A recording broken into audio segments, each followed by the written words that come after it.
And after 3 years of traveling the world, I noticed that this is exactly what China is doing. For example, take the small island nation of Sri Lanka. This developing country needs money and China has a lot of it. So Sri Lanka took billions of dollars in Chinese loans. It was easy money just there to be taken. And with that, they built skyscrapers, highways, airports, and shipping ports. The country grew and prospered. But few years later, this easy money came with interest rates, and Sri Lanka was so much in debt that it couldn't pay back China its money. And the only way out was to give China control of what they had built. In other words, Sri Lanka lost a piece of its home to China because of debt. This is the Chinese money trap. And it's a real thing I saw all over the world.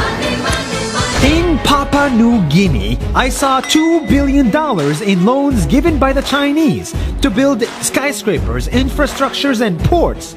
But there is no way this remote developing country can pay it back or its interest rate, and the only way out is to give China control of the country. In the Maldives, Pakistan, Malaysia, Laos, Kazakhstan, Mongolia, Egypt, Kenya, and South Africa, the same thing is happening, and many countries are struggling to pay back Chinese loans. If you look closely, all these infrastructure projects like highways, ports, and bridges connect to China through the sea or through the land to form something far bigger, far more powerful than just a bridge. A new Silk Road.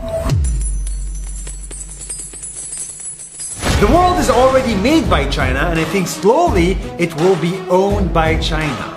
Don't get me wrong, building bridges, ports, highways, and airports is a great thing for the people and the country, but they come at a very high cost.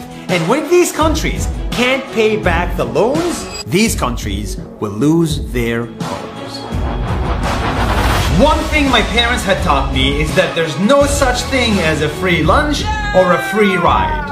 So if we're not careful with our money or other people's money, then we better start learning Chinese. 下周见。